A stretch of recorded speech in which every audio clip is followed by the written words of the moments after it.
জায়গায় নয়। দ্বিতীয় নম্বর, দেখেন এইটুকু বাচ্চা, আল্লাহর পরীক্ষা দেখুন, এর মা না। কার পরীক্ষাটা? আল্লাহ।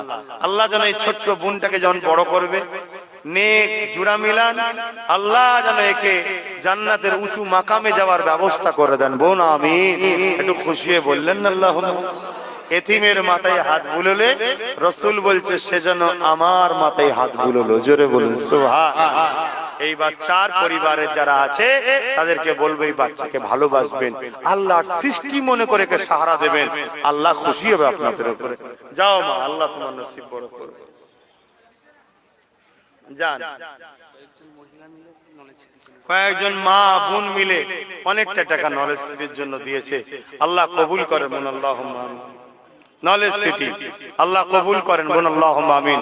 আমাদের টার্গেট সামনে বছরের মধ্যে এবিএস মডেল স্কুলটা কমপ্লিট করব, যাতে করে সামনে জানুয়ারিতে আমরা আমাদের বাচ্চাদের ঘরে ওখানে পড়ানোর সুব্যবস্থা করতে পারি। আল্লাহ কবুল করুক বলুন আল্লাহুম্মা আমিন। আরো জোরে বলেন আল্লাহুম্মা আমিন। এই বাপ কোথায় গেল? কিছু নেই একটু? আরে ঘন্টা দাও। যেই দাও। আল্লাহ।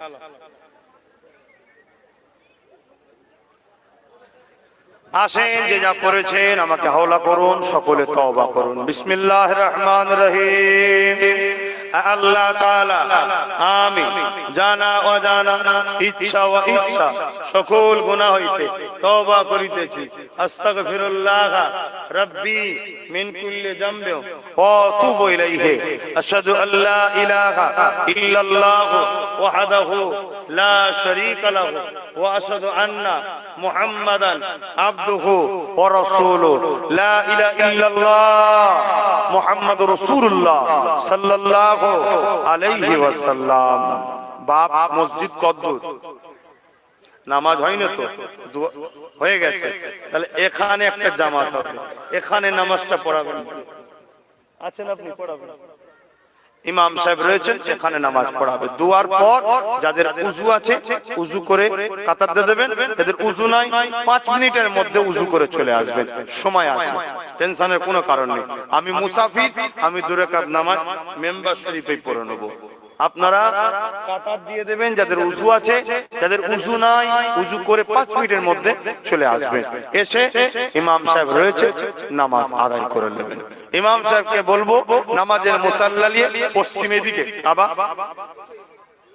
একটু আগের দিকে চলে যান, আস্তে আস্তে ইমাম সাহেব আগে চলে যান, আর ইমাম সাহেবের সামনে যাও। ইমাম সাহেবের সামনে একটা চেয়ার বা কিছু আড়াল দিবার রাখেন, তাহলে সামনে দিয়ে কেউ গেলেও বিয়াদবি আর হবে না। কথা বুঝে আসছে? তাই আপনি ইমাম সাহেব আস্তে আস্তে আগে চলে যান, যান মুসাল্লা নিয়ে আগে যান। খবরদার নামাজ কাজা করবেন না। 5 ওয়াক্ত নামাজ পড়বেন, 1 মাস রোজা রাখবেন, বাপ মার খিদমত করবেন, হালাল খাবেন, হারাম থেকে দূরে থাকবেন, বড়দের সম্মান, ছোটদের স্নেহ, মা বাপকে ভালোবাসবেন, মুজাদ্দিদ জামানের সিলসিলাকে মজবুত করে ধরে রাখবেন। বাপ উঠছেন কেন? বসেন, উযু করবেন দুয়ার পরে, বসেন। দুয়ার